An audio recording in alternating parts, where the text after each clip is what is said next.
What's going on, ladies and gentlemen? How are you doing? How are you doing? Welcome to another episode of Time Out, brought to you in part by OTS.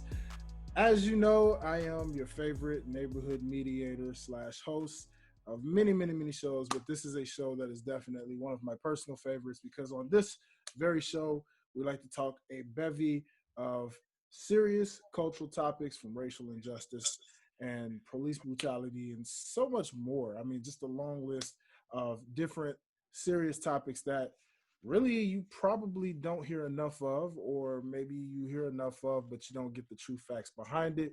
So, if you're new to this episode, if you're new to this show, thank you guys so much for joining us. Again, my name is Dwayne. I am joined by the two very awesome co hosts of this show, Mr. Jonathan Torado and Mr. Derrick Myers. And we are joined by a very special guest on this evening. So, with that being said, I am going to. She really has a long resume in many cases. So I did my best to make sure I could give as much as I could. You know what I mean? To try to give you guys a little insight of who this special guest is that we have on the show. However, anything that I fail to capture, she will gladly be able to highlight for you guys as well. So without further ado, allow me to just briefly tell you this woman is a math education advocate, Rockefeller Institute of Government Fellow. She's a wife, she is a mother, and of course, as you know, that's not all. She is the former director of education at United. I had kind of slid it. See, I botched it already, but I had it. You know what I'm saying? Nonetheless, actually, like I said, national policy director at Just Equations, and so much more. Like I said, this woman has a bevy of things that she does, a very long resume. So nonetheless, I'm actually going to pass this thing over to our very special guest of this evening, Miss Melodie Baker. How are you doing, ma'am? Welcome to the show. Thank you so much, Derrick, and thank you so much for having me on. It is an absolute pleasure to be here, especially considering all of the very important topics that you all speak about. I'm a big sports fan myself, so it's great to be on the show. Awesome. So of course, speaking of Derrick, Jonathan, guys, of course, I'm as Derrick. you know, That's the way. yes. Sorry. No, definitely, we get this all the time. I apologize. I was reading the chat and talking at the same time, and I was responding to Derrick, so my head triggered Derrick. It's all good. It's all good. No worries. So sorry about that, Dwayne. Absolutely, Ms. Melodie. Like I said, we're all brand new here to this equation here, and like I said, these fellas have been writing for a long time with me on this show. So again, go ahead and tell the people. Well, you actually did. So I got to go to the co-hosts over here and let you guys talk to the people. Derrick, Jonathan, how are y'all doing this week, man? Yeah, bro. Oh, okay. Good. I'm doing all right, man. You know, I met Melodie through Twitter, just like I met almost everyone I do anything with OTS with, right? Pretty much, yeah. The county executive out here, Mark Poloncarz, started a very important, something I've been screaming about on every podcast for Time Out, about getting police reform and kind of reinventing the whole mindset of police, right? And he posted about this police reform and, Melodie, correct me if I'm wrong, police reform and reinvention collaborative task force. So it's the idea, right, of reforming police and seeing where they can make differences, whether, things I spoke of in the past of bringing in social workers to help with certain encounters, or, I'm sure Melodie can speak on to what they're going to be looking into. But the minute I saw that, I'm like, wait, it's funny, Melodie, I saw you respond to it just popped up my feed, right? So I think when you follow someone, you can see randomly that people respond. And when you were like, oh, I'm so excited to be a part of it, I'm like, I'm grabbing her for a podcast right now. I don't care what she says. If it takes a month to get her in, I don't care how busy she is, we're going to get her on a podcast. So it was exciting, right? Because this affects me. This affects my home. This affects my people, and the people I'm around and the people I love, right? So to see that, I was like, whoa, they're doing something, because we waited for years. I mean, we all as minorities have waited for years for something like this to happen. So Melodie, again, thank you for coming on, and I'm excited to get going with this conversation. So Oh yeah. Yeah. Yes, likewise. Same here. You know, when Poland Cards, when he selected me, I was thrilled. I've always been a huge proponent of police reform. If you cannot tell, I am a very black woman. My husband is black. My children are black. I have a son who's 6'3", and you know, it's unfortunate that you know you have to tell your kids, you know, have the talk with them, quote unquote, Yeah. you know, basically only because of something, you know, seemingly as benign as the color of their skin. So, I mean, I personally have had some experiences that have been life changing and traumatizing for all intent and purposes. So I am thrilled to be a part of the change. I'm a protester. You all will see me out there protesting. Yes. I mean, my kids were going wanted to walk to the grocery store one time during the summer. I gave them all signs and said, "Hold these up on your way there." Right. Black Lives Matter, you Right. know, Yeah. Yeah. police reform, because I think that is just something so important. Until we do something, until we actually make real moves to create some level of reform, nothing is going to be done. And unfortunately, when you look at all of the worst and negative indicators, Black and brown people are always at the bottom, and it doesn't have to be that way. So, I mean, I'm all about don't just talk about it, be about it. You know, a lot of people might say, well, you know, your background is in education. Honestly, that's where it starts. At the end of the day, we know that all of these pieces are intricately intertwined. Poverty, education, a high instance of involvement in the criminal justice system, you know, Black and brown folks, you know, all of these pieces are, you know, you don't have one without the other. Of course. Of Right. course. Uh, Go ahead, Derek. okay. Let me ask you a quick question. Because I've always had a problem with the word reform.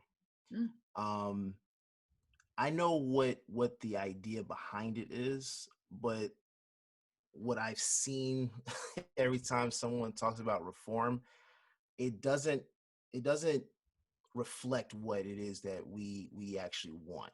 So in my mind, I more so see things as like a restructuring type of thing, like almost having to like tear down the system down to the foundation and Mm-hmm. rebuild from there to create a better structure. Is that something that you guys are doing, or how does reform look to you? That's a great question, and I'm happy that I'm happy that you challenged me on that particular word. So you know, reform is just a buzzword, but I do Mhm. certainly appreciate having to restructure systems. Right. Yeah, and part of restructuring them, I'm a firm believer in policy change. I'm a policy director, so I think that it certainly starts there. But yes, I do think that everything does need to be um, rethought, reimagined, restructured, essentially. But so far, I am not for sure. Our first meeting is on September 30th. So this is a mandate by Governor Cuomo to put a task force into place to restructure, reform the system because it's not working as it is. Right. Right. Mhm. Right. And believe me, Derrick, I mean, I think that I'm a great example. I mean, I'm educated, but that will never change the color of my skin. It Oh, for won't sure. change the color of my kid's skin. It certainly did not matter when I was arrested for a mistaken identity and taken to jail in front of my children. Wow. Yeah. So, as far as I'm concerned, something definitely needs to be done. It's not just, again, it's not just police reform. It has to, you know, start with education.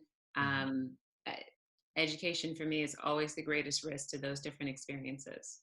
For sure. Yeah, I think everything has to be restructured. It's because we all know this system was not designed for us, or it's working the way it was meant to work, Mm-hmm. but it's not something that was ever designed for us to be able to thrive in. Right. So that part, education is definitely something that I see as a part of that, especially for low income Mm. areas. That's something that I think is huge. Um, but I think part of that is like education for everyone has to be redone. Like it's just I'm at this point now where I'm so frustrated now, because I know you guys in New York have a lot of things, have things, um I think a little bit better than the way it is down here in the South. But I just it's just like it just seems like everything. Well, I'll say this: your leadership is better than ours. Your leadership is definitely better than ours. But I think I'm at this point now where I'm kind of, I guess, just exhausted, because I'm seeing the same things over and over again, hearing the same things over and over again from politicians, which it is what it is. But it's just the same old thing, different day, and I think that's a part of the frustration that I feel, because it's like 2020 now. A lot of the things a lot of these conversations that we were having 10, 15 years ago, is there's nothing that's evolved. Right. You know. So, I mean, do you think, and I think all of you can kind of answer this at the same time, Derrick. So we speak of if we just knock it all down and start fresh, Mm-hmm. that has to start going forward, right? Almost, you have to see it that Mm-hmm. way, Mm-hmm. because reform is kind of going a little bit backwards, but then going forward. Um, Right. so it kind of goes to education, right? So For sure. the next generation being educated correctly when it comes to history. I mean, For sure. look at the history books going from what, third grade on.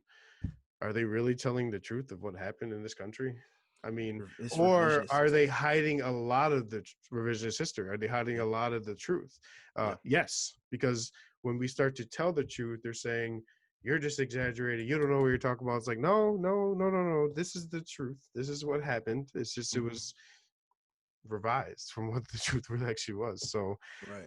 and Melody, I'll ask you real quick. So, when it came to this task force, is it something you personally applied for? That were you approached, or a little bit of both? Um, Um, it's yeah. a good question. No, I was actually appointed. I was recently appointed to Governor Cuomo's Reimagining Education Advisory Council Okay. as well. I've been heavily involved in policy. I ran for Congress in December of last year. So I've been very much so involved in trying to create some level of real change, pushing policy for all intent and purposes. But you know, basically I've been on the ground, hard at work. Some people have heard my story. Like I shared a little bit earlier, I was pulled over on my way to church. My dad's a pastor. I was playing the keyboard, or I played the piano for my dad. So I just had a 2-week-old baby, and they didn't have a musician, so I had to get to church. Yeah. Anyway, so my husband was actually, he was studying the Sunday school lesson. So I was driving. Long story short, I didn't even get off of my street. I made the first right-hand turn. I was pulled over. Kids in the back seat. The guy really doesn't tell me anything that I did wrong. He asked my husband for his driver's license. My husband said, "You don't need my driver's license." And he told my husband and I that if he didn't give him his driver's license, he was taking us both to jail and taking my children to Child Protective Services, CPS. I got out of the car as he asked me to, and basically put me in the back seat, and he drove me off to jail. And at this point, I still have no idea. Come to find out, they were actually looking for a white woman. I guess they just assumed whoever committed that crime was Black. Oh, fuck that. Sorry. I, Go ahead. I got to the holding center, and because I had a 2-week-old baby, and I mean, I was nursing, so my entire shirt was completely wet because, you know, when you have a baby, like the milk just comes out because you're supposed to nurse every 2 weeks. So the guy, as if I am not there, he's looking all through the computer and he's like, dude, I can't find the officer. He's like, I can't find anything on her. I can't find anything. The other guy's like, keep looking. So, and he's like, dude, there's nothing on her. I can't find anything on her at all. So the other officer says, I don't care. I'm taking her pictures anyways. Takes me into the back, does mug shots, all of that. And then because I didn't have a cell phone or anything with me, I live in Buffalo. I don't know how you guys have experienced the Buffalo winters. Now, mind you, the other thing is I didn't expect to go to jail on this particular day. So I have a nursing baby. There's no bottles. There's nothing. And then, of course, I'm so like upset about this, like being handcuffed to the bench, hear my kids scream out the window, they're taking mommy to jail. They're taking mommy to jail. It was awful. And then once they said, you know, you're free to go, you can make a phone call here for someone, you know, you just can't stand to be there any longer. So I was so like traumatized by the event that I walked in a Buffalo winter with a teeny tiny lambskin leather jacket and my shirt is wet, so it's frozen, until I could finally, for miles, and it's a Sunday morning, until I could finally find someone with a phone so I can call someone to let them know where I am to pick me up. So needless to say, I have had my own personal experiences with why we need to create some level of restructuring, not even some level of restructuring, because I know for a fact that if I was a blonde haired, blue eyed brunette, whatever, you know, on my way to church with church clothes on with a 2-week-old in the back seat of the car, I know for a fact that they would have double checked. They would have made sure they had the right person. Right. So, I mean, it was, you know, my face, you know, they didn't stomp me, you know, like I've seen on videos, but I mean, it's just something about, you know, not being able to do anything. You know, my husband was completely demasculated just by not being able to do anything. And the officers was basically like, we are going to show you the fact that you asked to, or said that you didn't need our driver's license, or you don't need my driver's license. Well, you don't question authority. And that's a real issue, you know? Is that what kind of like inspired you to get into this work? That, yes. And honestly, it took a while because I started doing a lot of research on police reform. And I mean, it's really, it's traumatizing. Like I'm like, Derrick, like when you said you were exhausted, like it was a lot this year to watch the death of George Floyd. Right. It was a lot to constantly see, you know, these unarmed Blacks basically killed for no other reason, or shot for no other reason than basically being Black. You know, did you all hear that they found out that the $20 bill that George Floyd, that was allegedly counterfeit, it was actually real?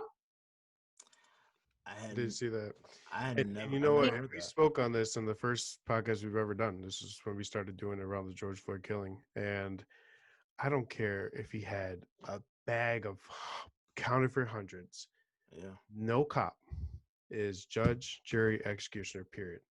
Absolutely. We see many mass murderers walk to the car freely without a bruise in their face. And even then, I say they're not supposed to kill them if they give up. So, and we know George gave up, okay? Because we talked about this in the previous pod. There's videos showing all the way up to when they were beating the hell out of him in the back of the car for no reason, when he's already in their cuff. So I don't want to hear nothing about a threat or what he had on him, or the fact his previous history of whether any criminal history. That doesn't matter. Their job is to de-escalate, which I think this speaks into the police reform, and that's probably one of the biggest things that needs to be taught or retaught within police.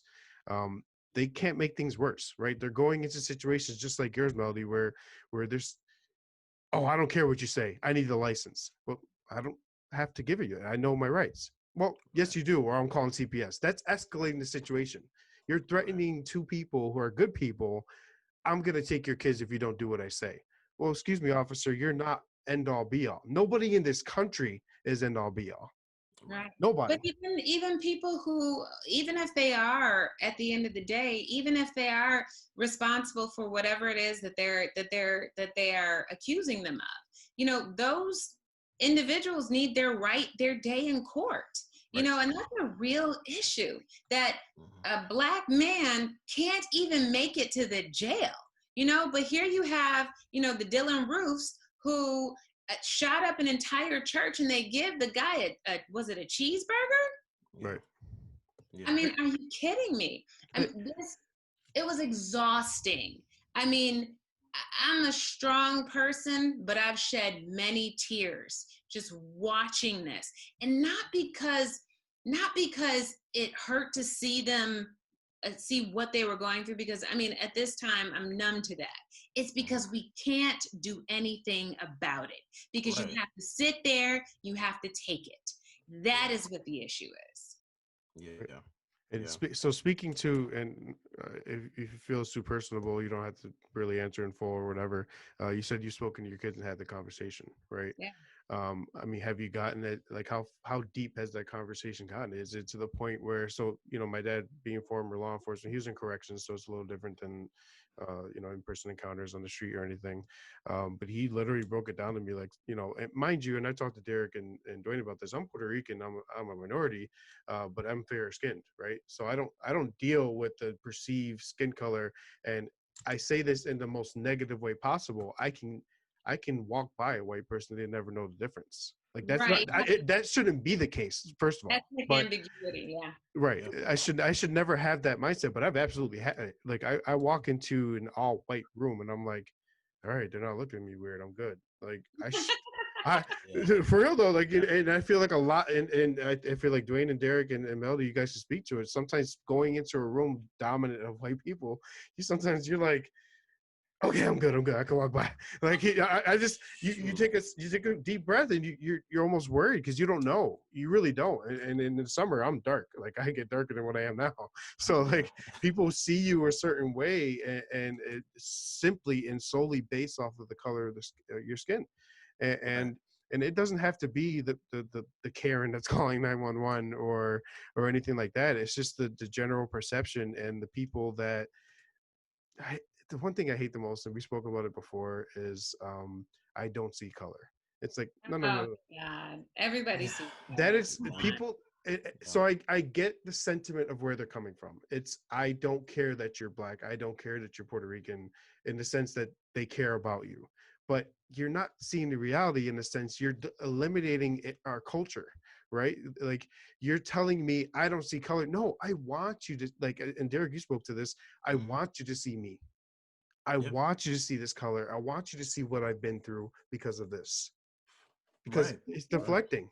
It's deflecting. It's another form of racism, and it's not as overt. Obviously, KKK is overt, blatant racist acts or things that we see. I mean, we've seen hangings recently down south, which is fucking horrible. And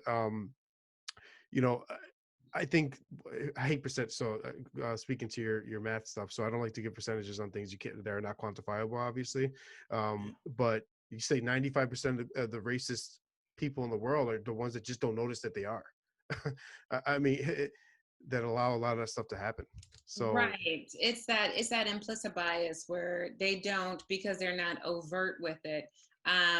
They don't believe it. As a matter of fact, some of the even liberals, I think Derrick, Derrick, where are you located? You said you're in the South. Dwayne and I are both down here in Atlanta. Oh, okay. So you're in Atlanta. Okay. Mm-hmm. So the thing about the South and the North is that, there's this perception that the North is a bit more racially less hostile, racially less incendiary. But that's actually not the case. The thing is that the North, they just didn't have the ability to have slaves like we have here. So there are some real issues in the North. As a matter of fact, the most segregated school districts in the country are the ones located in the most liberal states. And New York is, I believe New York might be number one.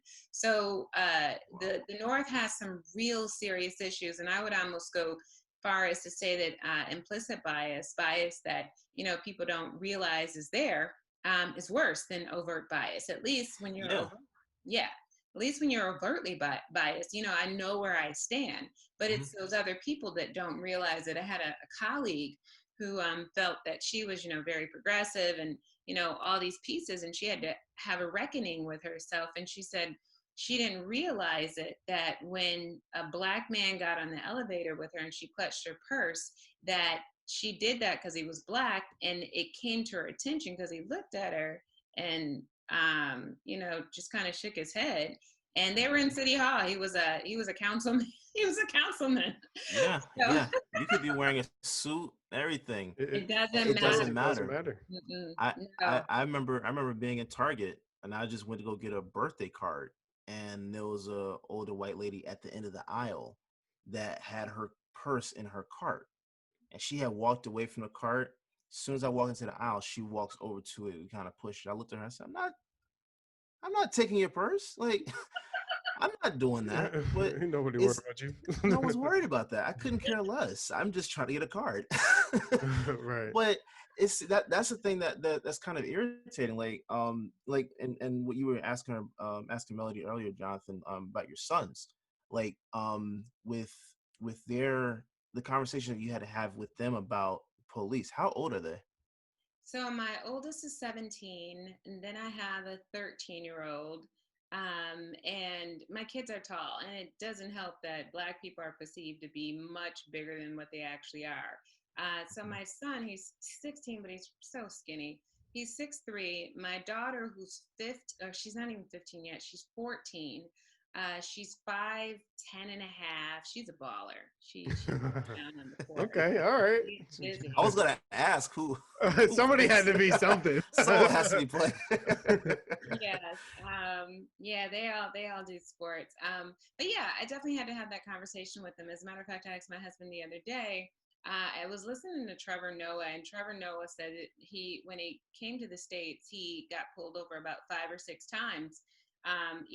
The first year he was here, and he said, a white guy said, dude, I haven't been pulled over like in 15 years. And he said, no way. And and I asked my husband said, oh yeah, I get pulled over once a month. And then they, once in a while, they'll recognize who I am, and then they'll just go ahead. I get pulled over about 5 times a year. But then we talk to our colleagues, our white colleagues, just to find out that many of them haven't been pulled over since they were in high school, since they were in early years in college. So, I mean, it's a real issue. But yeah, I absolutely have to tell my son, what he has to do. It was, when most people celebrate milestones that their children achieve, it was traumatic for my son to get his driver's license. I mean, as badly as I needed him to drive himself, but it was hard. It still is hard. I have him on my Life 360. I track where he is all the time, and I hate that I have to tell him that he's different. The other day, someone mentioned on something that I wrote that she has a real problem. That number one, she sees herself as Black. Why doesn't she see herself as a United States citizen? A citizen. That is the reason. That's what's wrong with us. We're also divided. I said, you know what? I would love. I would be thrilled to be looked at as a United States citizen. As a matter of fact, if I could identify when I wanted to be a white woman, I'd be thrilled. I would be over the moon. So it's not me that has an issue with being Black or whatever it is. It's the police. It's my colleagues. It's whenever I go inside of a boardroom and I have a 23-year-old assistant or a AmeriCorps member, or basically someone who's like an intern or a shadow, and we both go inside of the room and they think that she's the director. They think that they go to her and ask her for directions, And then I, of course, am assumed when I think I look a lot older than she does. She's 23. She dresses like a 23-year-old. She hasn't quite gotten her professional wardrobe together. She still Right. wears club wear to work. Um, which is whatever. Right. But at the end of the day, I'd love to see myself as a United States citizen. When I travel around the country, I found out that United States is really the only state that, or the only country, one of the only countries who has such a great emphasis on color. And the reason why is, if you really think about it, is because, if we all know that there's no real advantage educationally, not when it comes down to apples. If we all know that there's no real advantages, you have to find out something that's going to benefit you. And something as benign and as innocuous, something as, elementary. What child would believe that a color would make that much of a difference? But at the end of the day, if that's all you have, you're going to hold on to that, with all you have, because Sure. Black people, brown people have proved time and time again that they can compete academically, that they are, better sometimes in certain areas, that they are scholars, that they can do all of these things. So, at the end of the day, you need something to be better than everybody else. Exactly. Right. Exactly. Now, so speaking on that, the education topic a little bit, we can get into that. So my biggest thing for when it comes to underserved communities, right? So we have certain school districts, obviously the Buffalo school districts, and this kind of speaks to your Yahoo article as well, where you see a lot of districts in general are under-resourced, don't have the supplies needed, are underpaid when it comes to teachers and staff, which is obviously not a motivating factor for anyone in that school, right? I mean, if I'm underpaid, under-resourced, and feel like I'm the one that has to put everything in to make my students succeed, I'm not going to be as motivated to help them do that. Right. A lot of minorities are not going to therefore be able to do a lot of what they want to do, like when it comes to virtual learning because of the COVID crisis. You directly spoke about that in your article. Like a lot of students don't have those laptops they can take home, like a Williamsville district or Cleve Hill district or any of the schools, around this area. You guys wouldn't know too much about that, but we do, right? The suburb areas that do have the resources and the money and the things like that. Have you or do you know of any certain collaboratives or anything like that that are looking to get more resources into the city? So I know you work with Mayor Brown as well. Um, Education will never get better until the resources are there to make it happen. So minorities will never have that chance, right? And you spoke to it that they will always find a way. Well, I'm sick of minorities having to find the hardest way to be successful. Why can't they be as successful as the next white person in the suburbs? Well, see, and that is a big issue. But I mean, in America, it really goes back, in the States, it really goes back to the redlining and the greenlining at the end of the day, creating these homogenous groups of tax bases that go to fund the schools. So at the end of the day, on average, wealthier suburban districts get $23 billion more than urban Black and brown districts, which is a huge issue. But that's because it's how schools are funded. And again, the way the system was set up, it was set up to create the haves and the have-nots. If we go back to 1970 to the 70s, when the demographics began to change, for colleges, that is, when more African Americans, more immigrants, more Latinx folks, when they started accessing college, all of these quality controls came into play. So they surveyed all the math chairs in the entire country, and they said, should algebra be used to pass college? And let me tell you, 86% of them said no. In other words, only 16% of these people who absolutely love math said that it should be used to pass, to get a 4-year degree out of college. However, in the 70s, when those demographics began to change, that's one of the things that was put into place. Another big piece that a lot of people are not familiar with is all of these prerequisites. The amount of prerequisites when Black people and brown people started attending colleges, it doubled. And the instance of getting into a prerequisite non-credited course, that's like a Math 97, Math 99. I don't know if you all have heard of it. But if you are enrolled in one of those courses, you have a 90% chance of not graduating. That's a real statistic. And unfortunately, Black and brown people are disproportionately put into those fundamental math courses that cost the same amount as regular courses, but you get 0 credits for them. And it's essentially turns into a black hole. So, I mean, there's a lot of different things that have happened historically, whether intentionally or unintentionally, that has created this extremely racist system. And we all know that without a college degree, that really determines your tax base, your income level. Right. So at the end of the day, if you are in a predominantly Black or Hispanic neighborhood, you're going to be more likely in an overly policed community. You're going to have far less resources. Your kids are going to go to schools that are lower performing school districts because they're supported by those homogenous tax bases, all of these pieces. So when we talk about prison reform, it's not just about prison reform. Or I'm sorry, not prison reform, restructuring. When we're talking about restructuring the criminal justice system, it's really talking about, breaking down these neighborhoods so that we are not incentivizing these homogenous tax bases. Those the incentivizations has everything to do with, these schools that are number one, have these ranking systems. One of the things that I talked about in my article is really rethinking how we determine what is the best schools.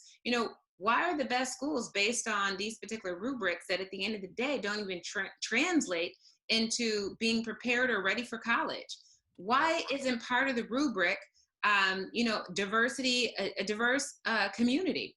You have, these homogenous tax bases, which is really code for wealthy white people who are going to end up going to all elite and selective schools, who are going to be put in the only position to potentially create this reform.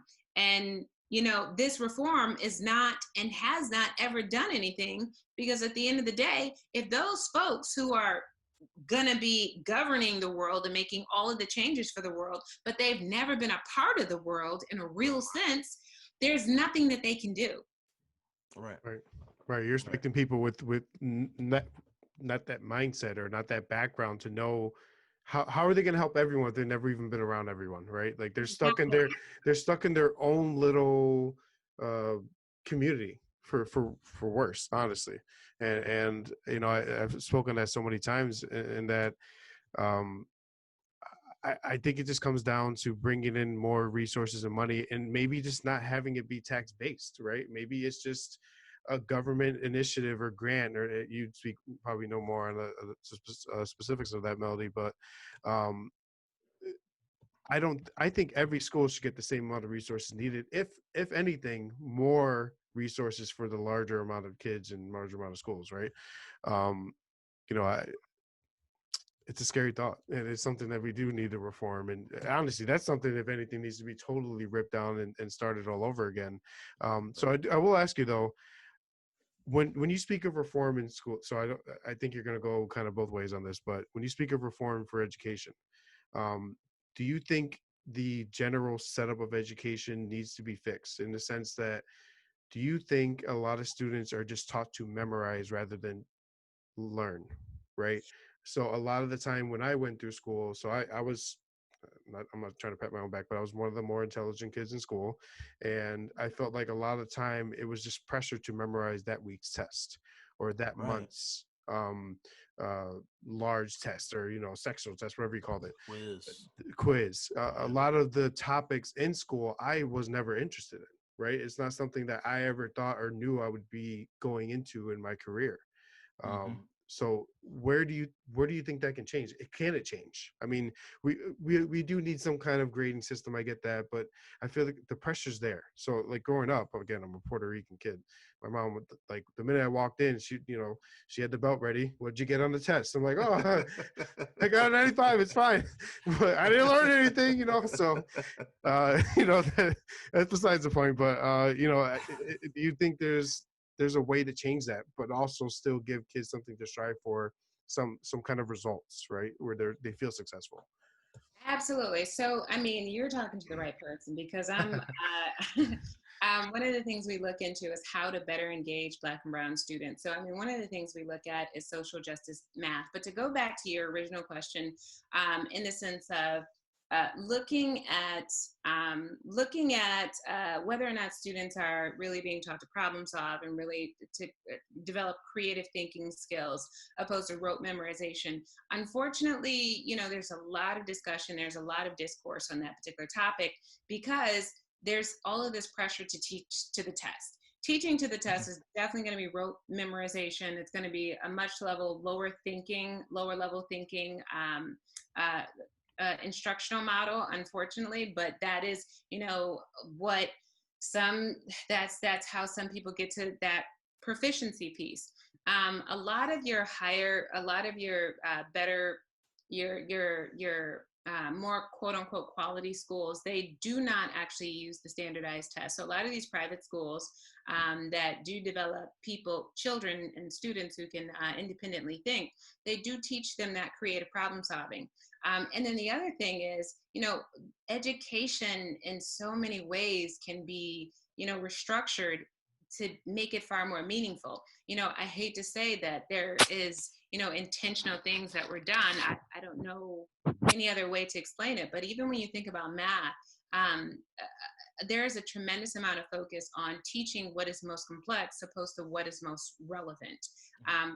Honestly, at this point, all of the quote unquote unfinished learning that all these students are experiencing, if we restructured math in a real way, the students could learn everything that they needed to learn in 3 months. But the problem is all of this focus on all of this math that doesn't matter.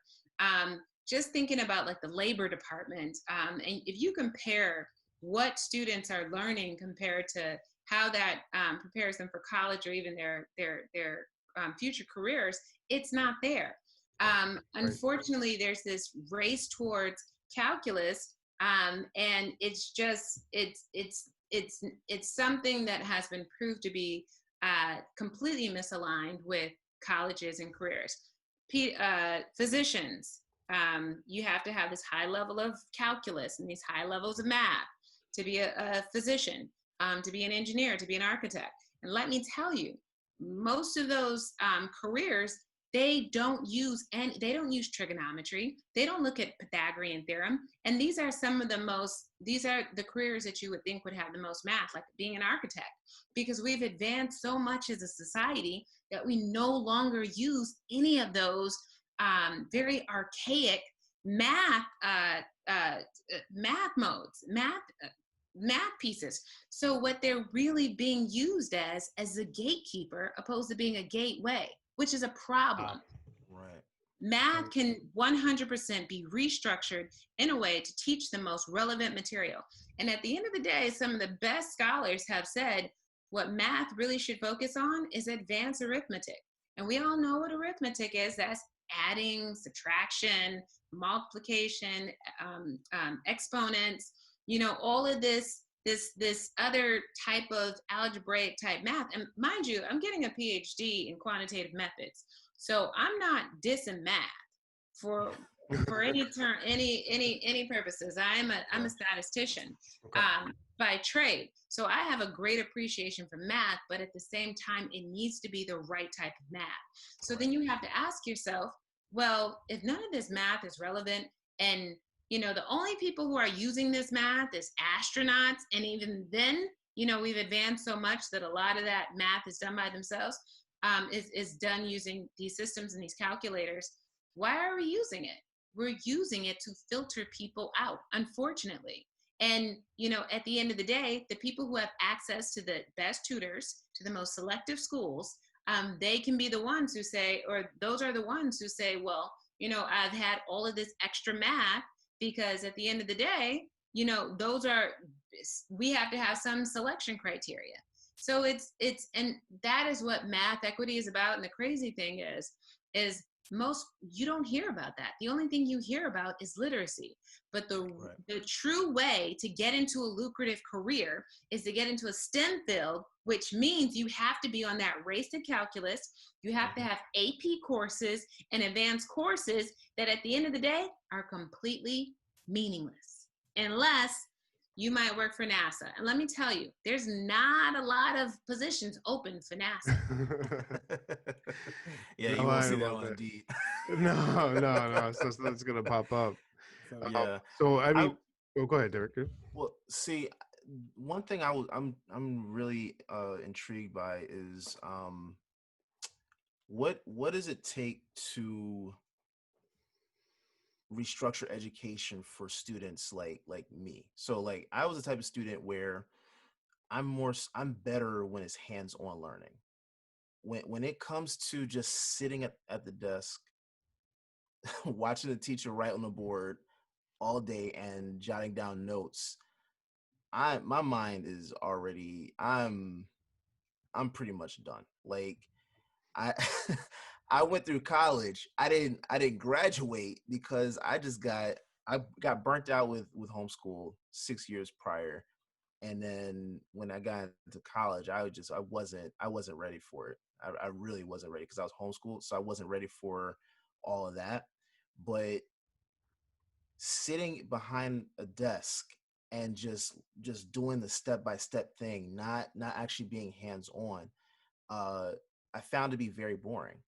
Right. So like there are a lot of teachers that I had maybe like I would say a handful of teachers from pre-K through college that stressed that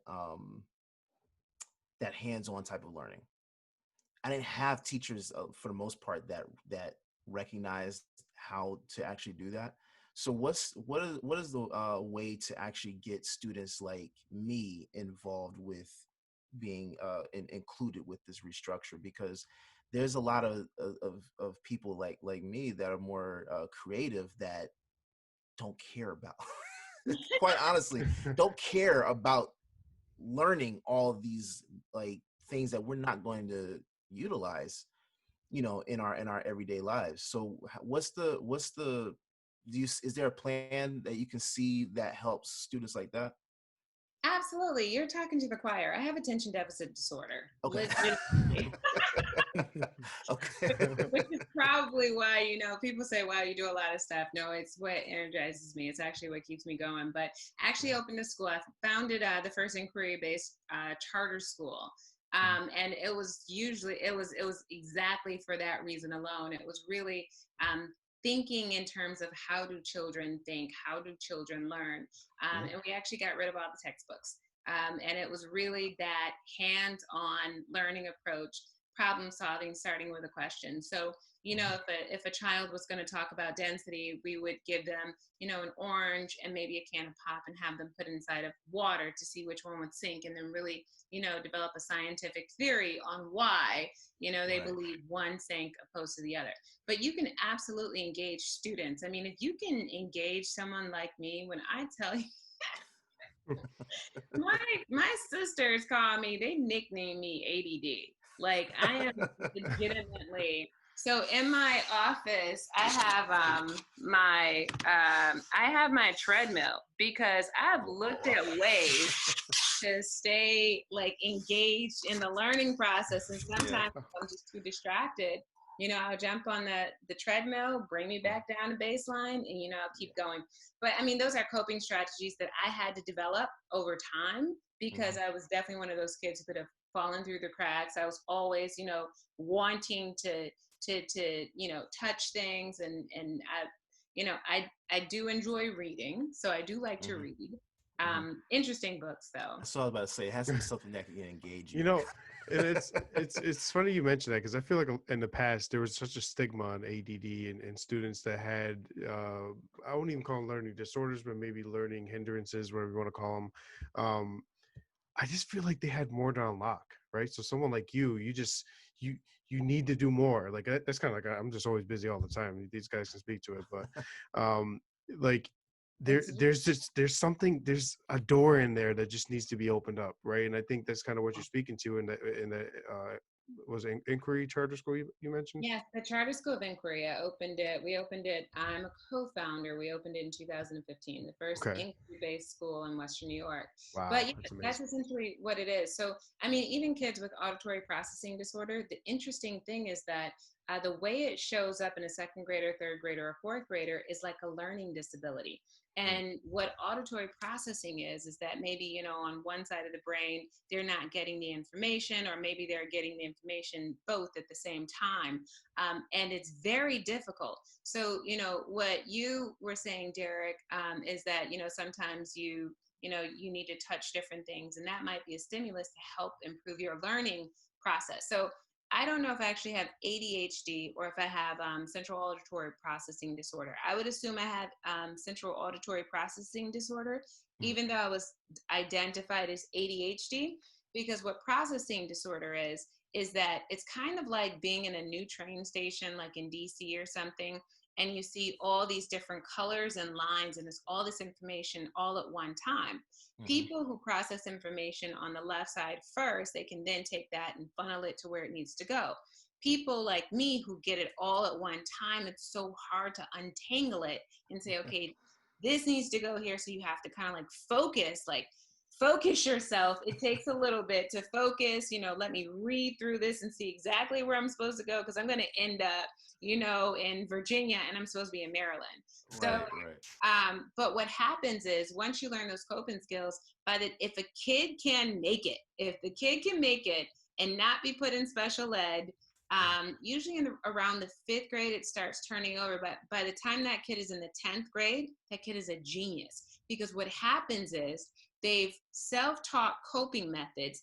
Now they can funnel information twice as fast as anybody else can, because they're picking up the information from both ends. So it's like being at a restaurant and hearing people talk around you, and you're talking to the person and you can still decipher what the people are saying around you. That's like pretty incredible. But if you're not taught coping methods, and if your brain doesn't get to that point to adjust, unfortunately, usually around the 4th grade, especially with boys, because you add that and the excitement and the being all this fun stuff that, you know, boys tend to be more active than girls. Unfortunately, a lot of those extremely gifted kids, they just say they've got a learning disability. But if they can make it to the 10th grade, let me tell you, those are your astronauts. It's the truth.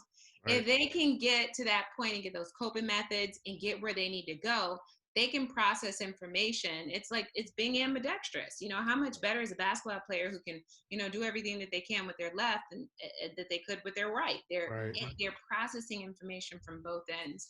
But as a child, same thing with ADHD. If you don't get those coping methods together as a child, it shows up as behavior issues. You know, it shows up as a learning disability, you know, all these different things. So, I mean, if you're not in a system that can provide you the right level of support, it's very easy to fall through the cracks. And you know what? In special ed. Wow. And you know what, that just makes me think, and it goes back to the whole in regards to reform, like how much of is our Department of Education failing us as a country, right? So if that mindset existed amongst every district in our country, imagine the bright minds that would be just put in our communities. You know, we'd be unlocking the guy who literally cures cancer. We'd be unlocking the guy that can get us to Mars. You don't know. Like, I know it's millions of people you never know, but you at the same time you never know, right? So just we're underserving so many people who could be that next genius, who could save the world, literally, right? I mean, like we don't know. So that's interesting. I love that you have that, or that you co-founded that school. I would love for that mindset, that initiative to be pushed into our normal public education system. And I feel like that's the biggest issue in our country. And as we talked about, a lot of different communities do have that luxury or do have the resources to do that. I just hope that can be pushed into all of our communities, where the urban communities are, and the undisturbed minorities who just don't have the backing or the resources or the money to make that happen. Where a lot of the time it's easy, and we all know, like, at least in my family, sometimes they're okay with people just saying your kid has a disorder, deal with it. Not deal with it in a sense, but doctors will just say, this is what they have, this is what you have to do. They're going to be special ed. They're going to be, that kid could be the smartest kid in this school. I mean, hearing from what you said is basically what you're saying. By 10th grade, they're the valedictorian almost. I mean, it's a scary thought to see that so many. I mean, who knows how many millions of kids in the past 100 years have been just labeled as something when they were much more than that. And then talent gets wasted.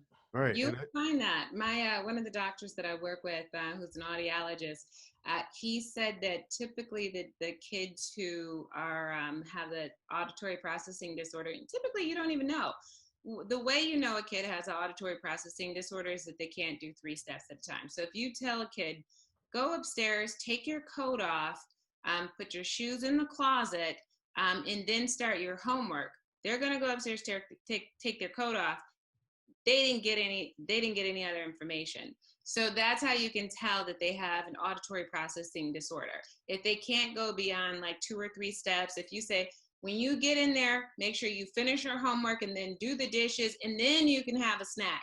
Maybe they just heard the snack. And the unfortunate thing is that unfortunate thing is that you assume that the kid doesn't listen. So in a classroom, it's like, I told you to do ABC in the third, and all you did was A. And this kid, he can't say, I didn't hear you say it. He just thinks that he's broken, or, he thinks that maybe he has a behavior issue too. So parents do that as well. Parents will say, they get really upset with this particular kid. They say, he doesn't listen. I'm sure you've probably heard people say, they don't listen. That kid don't listen. And it's not that. They were not able to get the rest of the information to get processed the adequate way. So, I mean, at the end of the day, there's different abilities. So I've stopped calling it disabilities, and I've started calling it abilities, because kids do genuinely learn different. Like, if people had enough time, and unfortunately our teachers, are not compensated enough. They're not, they're usually, they're in America, they're at the bottom of the totem pole. In other countries like China and Japan, being a teacher is much better than being a doctor. It is. But here it's not the same. So you really do need teachers and systems set up to adequately support these children. I mean, I wasn't kidding when I told you I was in the lowest reading group, all those different pieces. It took a while, to manage all the information. I was that kid that quote unquote didn't listen. So, I mean, I finally figured it out. But if they can hold on and not get, swept under the carpet, or if that kid has enough confidence in enough people and a support system in their lives, they can be really, really successful. Oh, yeah, I agree. Amazing. So a lot of the stuff that you're working on, a lot of programs that you're working with, that targets a lot of these things? So my focus is on policy. So I'm on the back end. So okay. I focus on policy. So I'm looking at the policies that are inequitable, and I'm working with policy folks who can actually change where we are. And part of how I do that is by my blogs. I'm working on another blog. I'm working on a book too, but I'm also full-time going to school trying to finish my PhD. So there's ADD. yeah. It is. It is true. I do a lot of things. That's amazing. But yeah, that's the work that I'm working on. But at the end of the day, I needed to find out what is going to have the greatest impact. Working on the program level, when I worked at United Way, I disseminated a lot of funds and a lot of grants. And then that's how I got into stats, because I really wanted to find statistically significant programs with evidence-based processes to make sure that those were the ones that would be funded. So that's when I became a statistician. So now I'm in reform. So policy, I needed to find what gives me the biggest bang for my time. And that's policy reform. I like that. I like So, that. you know, speaking on policy real quick, so going back a little bit to the police task force or reform task force that you'll be a part of, um, being selected, are you coming in with that policy mindset? Because we all know police are all about their policies, their lack thereof, or maybe they're there and they're just never held accountable amongst or within those policies. Do you see yourself? So where? I know you guys haven't had any meetings yet and discussions, but where do you see yourself? Kind of, what's your angle, right? So where? How are you going to approach these meetings, or speak to? I don't know if the county executive will be there or not, but whoever's within this board. Mhm. And I have a separate question about the board as well. But do you think? So I've always had suggestions, right? The things I think would work within police reform, speaking to my father, speaking to a lot of his friends who were former law enforcement, who are minorities. And I'll speak to a quick story real quick, not to go a little bit off topic, but I think Dwayne and Derrick, I told you about this. My dad was a victim of almost the same situation as you, Melodie, where he was targeted for driving his BMW while being a dark skinned man, you know, brown man, and the guy came in with cussing him out right away. And where are you coming from? What neighborhood you from? Oh, you here to sell something? Blah blah blah blah blah. You know, it's a suburb around the Buffalo area, and the guy just was aggressive, you know, from the get, and it's obviously due to the color of their skin. And the minute my dad pulled his, you know, he has his badge still from when he retired, totally flipped the script. You know, oh, I'm so sorry, sir. Oh, you should have told me. You should have told me. Why do I have to tell you? Or why should he? You know, why should he have told him?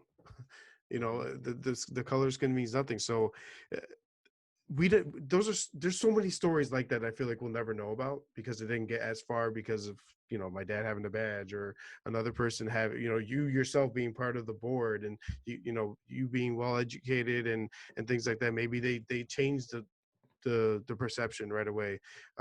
But then there's the George Floyds that don't get to make it out, and that's what we're tired of, right? So there's no policy you can say stop killing people, because that's just quite freaking obvious. Stop killing black people. I mean, what else do we need to say besides stop killing people? You know what I mean? Should be common sense.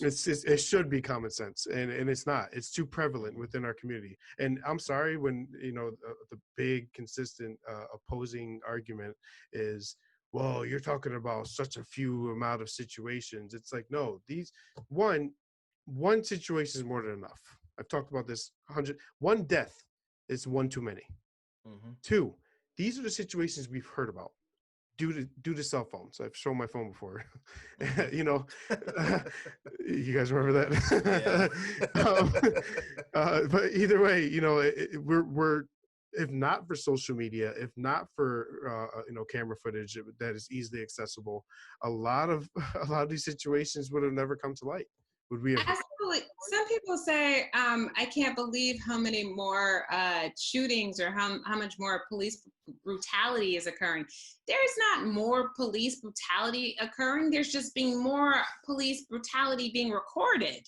You know, Right. it's more people have cameras. Before, you know, nobody captured what, you know, what I went through. You know, no one's seen that. No one's experienced that. And honestly, because I'm a woman, you know, that's the first time that I've ever been through that. However, you know, my husband, when the officer was asking me to get out of the car, my husband started freaking out a little bit, and he's like, "Don't get out of the car! Don't get out of the car!" And I'm like, "What's wrong with you? You know, nothing's gonna happen. You know, I don't have issues with people usually."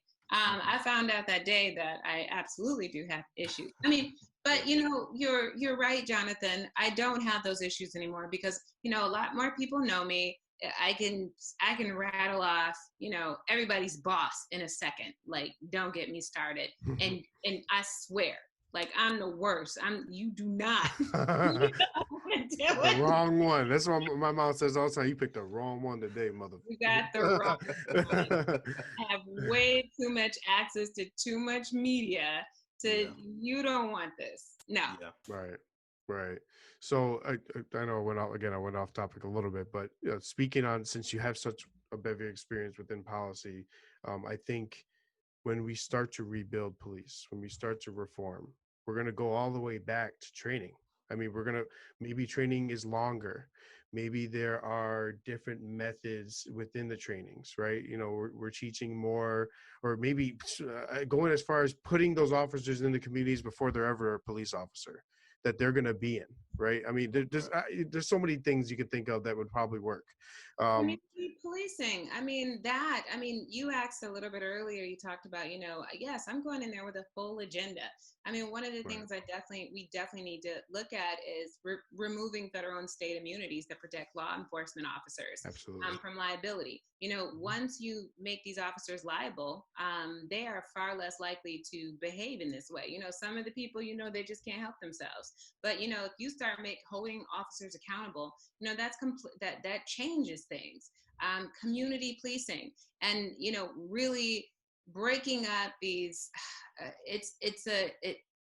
There's a lot that needs to be there that needs to be done. But I want you to finish your statement. So I think where I was going was community policing itself, right? So I think there has been a lot of. So I'm originally from New York City, and again, my father was law enforcement there. So there were officers that were good. The ones that, going back as far as the Eric Garner case, right? He was selling Lucy's. That is, what you do, and my dad has told me you do with a guy selling Lucy's on the street. You slap him up, you take a Lucy, and you walk away. Like you say, yo, let me know when the real crime's happening, and I won't ever bother you. That's the guy that you're cool with, right? That's community policing. That's letting the guy with the super minor offense. I mean, come on. It's selling Lucy's. It's not that serious. Illegal, whatever, but not that serious. Not to the extent that they had to get as aggressive as they did, obviously.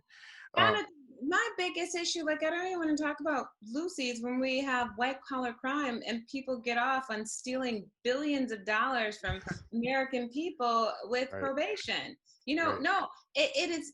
Everybody talks about, these very petty infractions. But at the end of the day, the people who are really making, the real crimes that are truly hurting people are the white collar crimes. Right. I mean, so I don't even want to hear about, these small infractions until everybody gets looked at and viewed the same. You talk, yeah. Look, it has to be equality. It has to be actual equality. Yeah. Definitely. And so so is that, I just, and I guess you don't really know, we're going to bring you back for as many podcasts you ever want to come back for. So especially being that you're part of it and you'll be in, a bunch of meetings regarding it. Are they almost expecting you to come up with different suggestions and policies? So okay. And I talked to Derrick and Dwayne about this last podcast. I don't want pandering.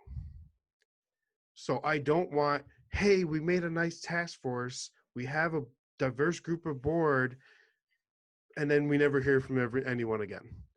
Mm-hmm. I don't want, for the first time ever, and this is the one thing I first mentioned, the first time ever at my place of work, I feel like I can talk about this stuff. I'm in a very corporate kind of environment within my work, and that was never allowed. You know what I mean? Never. I mean, you're in HR like tomorrow. So it's now they're sending emails out about unconscious bias. And where I do appreciate it, and they are using minority voices to voice those thoughts and opinions, or more so facts. I is it wrong of me to be a little hesitant to think that they're just pandering?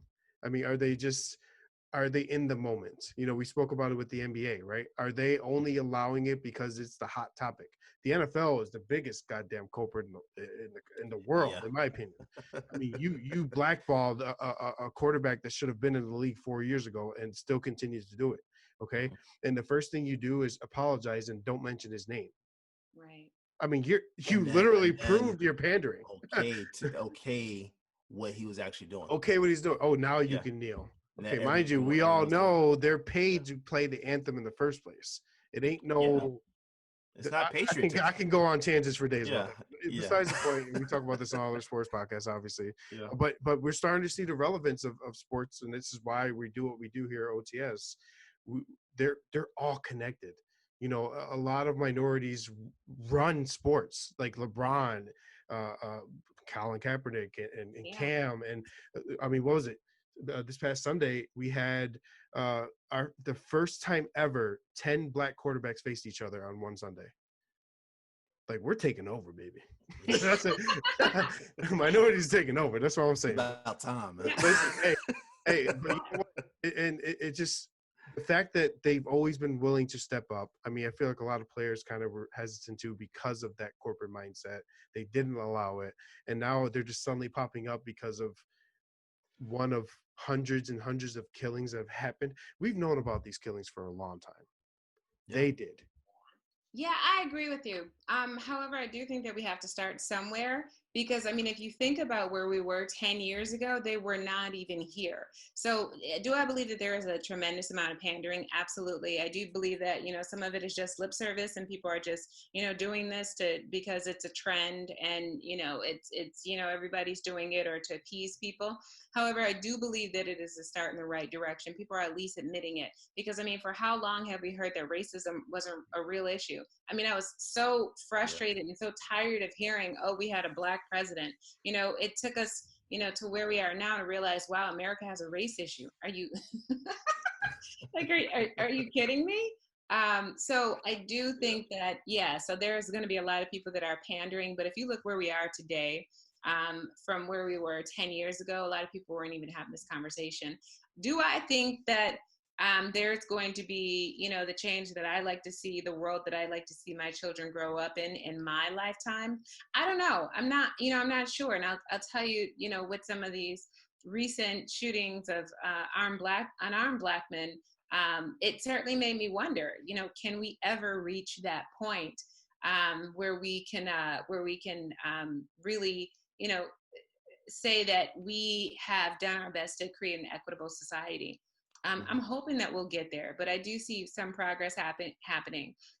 One of the things that Jonathan said a little bit earlier, I think it was you, Jonathan, you talked about what progress has looked like.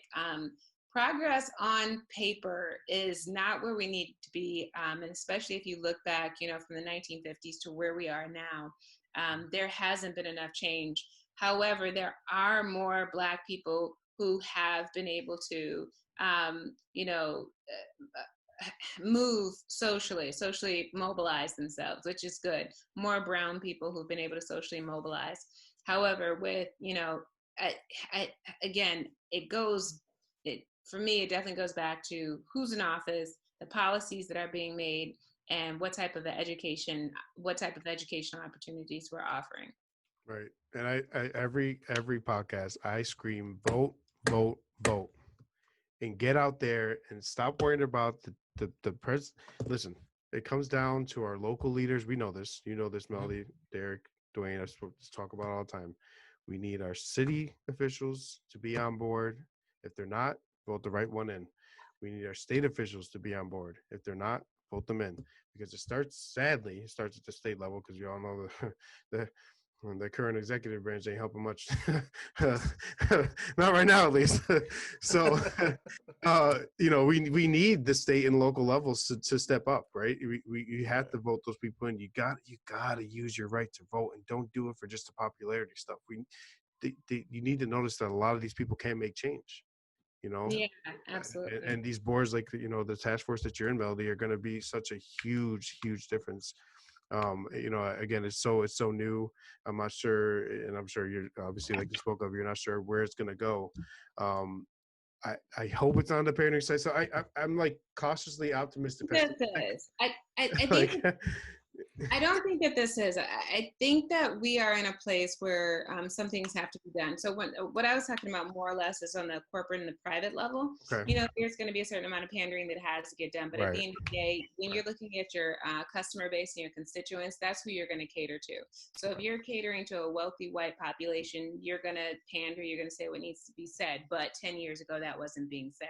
However, as far as this board is concerned, I mean, I looked at the people on there; they're a real deal. You know, they Okay. don't. You know, they're very serious about creating some level of change. So, I mean, I've never been one to get involved in something that doesn't have some legs, or it's not. I'm very. This is a volunteer board. All of this is free. And I am not kidding you when I tell you I'm very busy. My workday starts at 7 and it ends at 7 a lot of oftentimes. So Right. I'm not going to invest my time and energy in something to pander.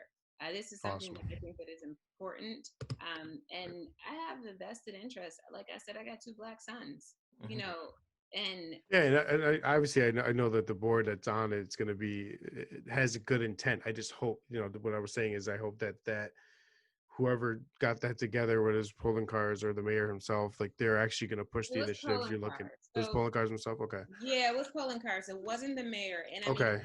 yeah. So I yeah. Okay. Well, that's good to know.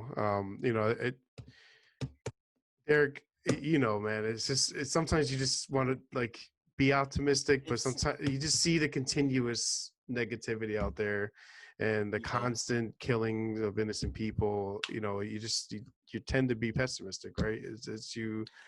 It's almost like a survival tactic, right? Like to be able to keep moving forward, you almost have to just think like, you know what, I'm just so you're not taken by surprise. You have to assume the worst before you see it, and then when it's actually a lot better than what you thought it was going to be. Okay, so Right. I understand where you're coming from, because Yeah. I'm now, I think I'm in that space now. Like the last few years has really just kind of like made me start looking at a lot of things from a governmental perspective with that same mindset. It's just like, okay, it but like I said, with you, the leadership that you all have in New York is a lot better than what we have here in Georgia. Right. Like, Well, and there's something I was going to mention actually. Melody, what you're doing could be like the total test for the country. I mean, if right, you guys are right, successful in truly creating change, and we start to see a big difference due to that government support and everything you all will be doing on the board, hmm the world could change. I mean, seriously, it seems crazy to say it, but a local for county sure, in Buffalo could change the world. You know, for sure. how many of these boards exist to this day? I'm not sure. You know, I didn't actually research to find out, but you guys could. So I'm optimistic in the sense that I love that there's such diversity within the board. Right? There's someone like you, and you speak of the people that you looked into, and you saw that they were like you, if not more motivated than you. Who knows? You know, and that that gives me optimism, knowing that real people that are just like us are out there, like you said, boots on the ground, ready to do the work. And Yeah. that will be the only difference made, because we all know the past, right? We all hmm know the norm of, and no offense to whether it's Governor Cuomo or any other state or local official, this has been happening under your watch, where you're still hmm speaking of, I want the change to happen. You could have done this 10 years ago. So I Right. want people like Melody in there, or, you know, her board to come in there and wake you up, because you ain't been woken up 10 years ago, since 10 years ago or more, hundreds of years ago, if we're going to get real with it. Yeah. So it's encouraging. I appreciate what you do. Of course, we love that you came on for this pod, and um, we love to keep having you on whenever you want. And For sure. I was actually pretty filtered today. I Hey, was pretty filtered today. I did good. you really good. You were I really I good. I, I was, a couple Fs almost came out. Good job, Maybe 3 or Jonathan. 4, but I held it. I held it, Well, Dwayne. This time I did it. yeah, But Good job, and Jonathan. see, um, I appreciate like you said, Melody, of someone like you being on this type of board. I think the smart move is to have people that are on, that have your perspective, that have a vested interest, like having 2 Black sons, actually just having Black kids in general, because it's just something that um means that we're going to have people that have our interests at heart right, doing those things. And right. if what you guys do in New York can really take off, I would love that. Because we need some change down here in Georgia. I'm almost at the point where I don't even want kids anymore, just because I don't even know what the future is going to hold. So if you guys, I'm praying that you guys are able to spark that change that needs to take place here in America, and that would be great to see. So I'm really rooting for you guys. I appreciate that. There are some models, I forget the one that I looked at. There are some models where they did some restructuring and it made a big difference. What they did was there was a huge crime. I want to say it was in Michigan, but don't quote me. I'd have to look at this. A long story short, they had a bunch of Black guys who were shot and were unarmed, and a bunch of different issues that they were finding. So they quote unquote, I hate to use the word defund the police because people don't understand what that truly means, but they really invested into community police officers, community policing. But what ended up happening is that instead of taking all of these Black males off the street, these community police officers really served to provide mentors to them. So these Black kids, they were in other Black kids' lives, and then kids started having fathers. I mean, that's, one of the reasons why, you have these high level of crime, because, you take somebody's father away. That's typically the disciplinary. I'm not the disciplinary in my house. So, and some moms are. I'm just not that mom. Where were you when I was not my mom? My parents, I grew up in a very, very strict household, so I naturally rebelled. Okay. Fair enough.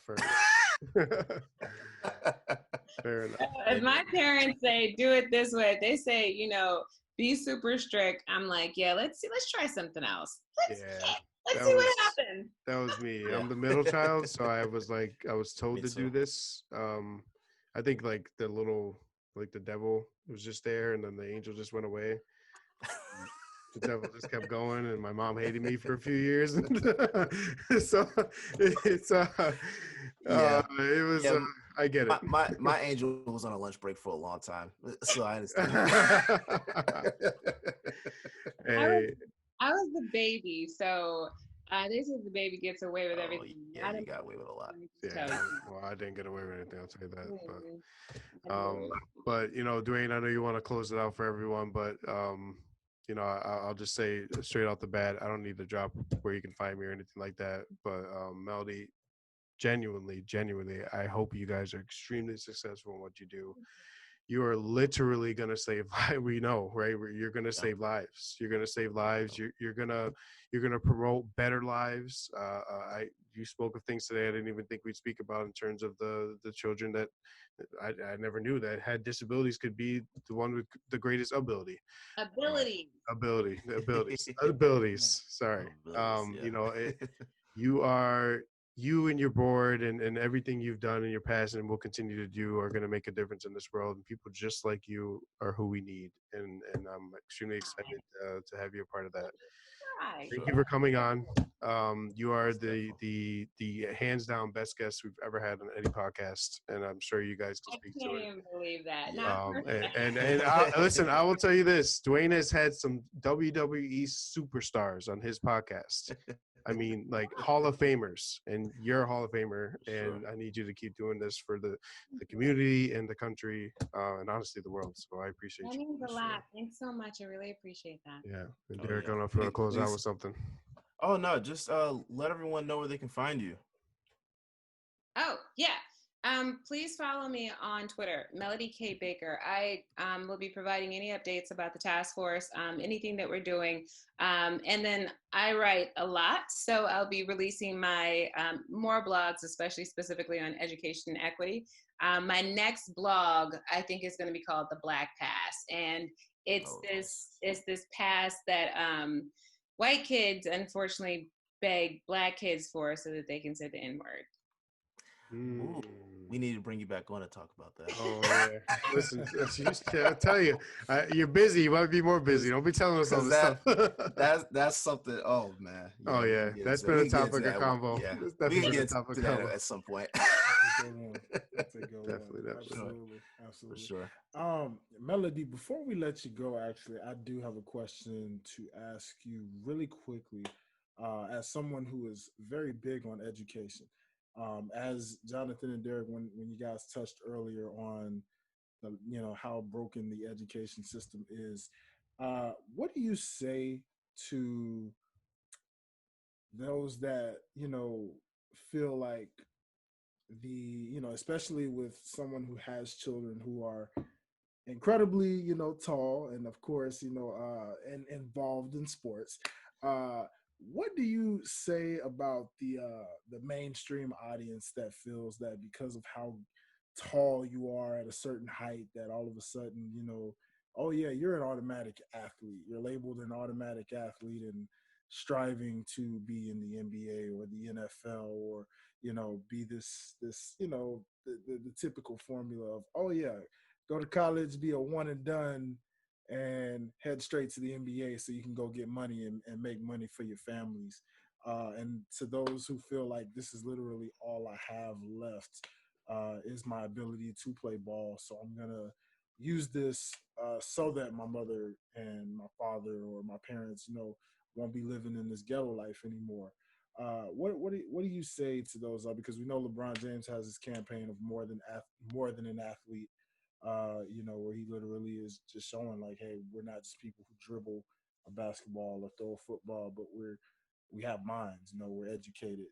But what do you say to those who flip and use their ability to play ball? One of my most favorite episodes of The Fresh Prince, I think, is very underrated, is the episode where Will comes across a neighborhood rival who also plays basketball just as great as he does. And he happens to have a kid, and he literally tells him, like, he thinks, like, I have to let you, that's your meal ticket, you know what I'm saying? And your son gonna be good. And he's like, look, this is just a stepping stool for me. He's like, if I get to the NBA with this, cool, but I'm using what's up here. I'm not using my ability to dribble a basketball. So what do you say just to any athletes out there, aspiring athletes or anything, that kind of have that one mindset of, this is all I got, so this is all I'm gonna do. What do you say to encourage that young boy or that young girl to use beyond their talents? So you're definitely talking to the right person, because I'm a coach, 2 championships in 3 years. Okay. Basketball. Oh, Yeah. snap. So Superstar. I have a special place in my heart for athletes. I was an athlete. Again, it really helped me come back to baseline, especially, holding my attention. All of those pieces work together.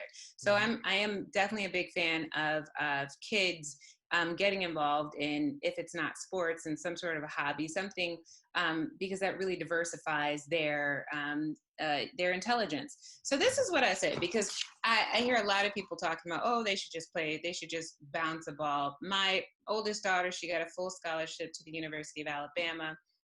She runs track.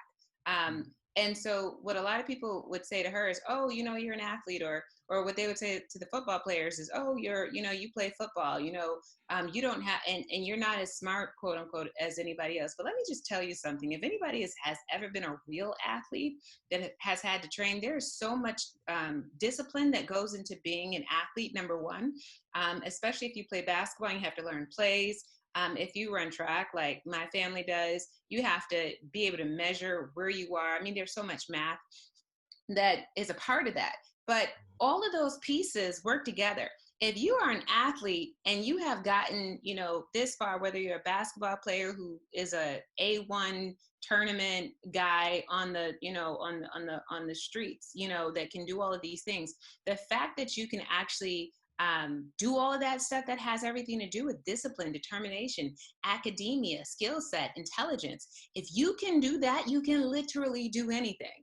My kids are athletes because I'm trying to diversify their scholarship potential. Okay, I have 4 kids that I have to put into school. One already has a full scholarship, and she gets a stipend. So as far as I'm concerned, whatever makes you a viable candidate for college. That is what I care about.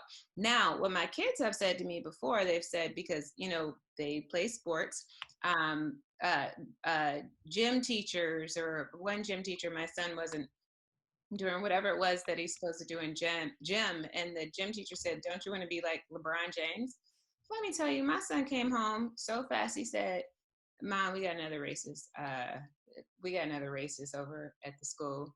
And the reason is because he assumed just because he played basketball or just because he's athletic, he wants to be like LeBron James. No, he's trying to do whatever he can to be able to get as many opportunities into college as possible. None of my children want to be professional athletes. Now, more power to you. And I mean, my oldest daughter, she was number 3 in the country. She's an All-American. My 6-year-old, my son, when he was 8, he's an All-American. He was 6th fastest in the country. The Aspen Institute invited him down to Washington for the sports. It was something about Sports Institute getting kids to encourage other kids to be whatever it was. But the point is that your body only has so many miles on it. At the end of the day, your mind is endless. So you cannot, for all intent purposes, invest everything inside of your body. If your body can do all of those things, then your mind can do far more. Strongest muscle. Yeah, I'm constantly encouraging athletes, and people who talk about, athletes are not very smart, or they don't deserve what they have. They work extremely hard. And while they're in college, they work like it's a full-time job to be an athlete, and then they still have to study. Right. So, I mean, if you can memorize plays, if you can, be out there on a regular basis, science tells us that you can create any habit you want. So, people can do layups with their eyes closed. That's what I tell my girls when I'm coaching them. If your muscle mechanics get down, these different processes, you can do anything you want with your eyes closed because your body has memorized that. It's far more difficult to teach your body memorization than it is to teach your mind. So as far as I'm concerned, if your body can do it, your mind can do it 2 times better. I like that. That's amazing. That's amazing. And this, ladies and gentlemen, is exactly why we invited Miss Melodie K. Baker on this very platform, on this very show. Ladies and gentlemen, I don't know about y'all, but I truly enjoyed and got a lot of knowledge from this very episode. And this is exactly why we do this for you guys. So Miss Melodie K. Baker, yet again, we thank you so much for everything you are doing, not just for the community, but soon for the nation, definitely, as well as the world, because one day at a time, one process at a time, this will definitely continue to happen, and the fight continues. The marathon continues. Rest in peace, Mr. Nipsey Hussle, as they say, because this is definitely something we are working for.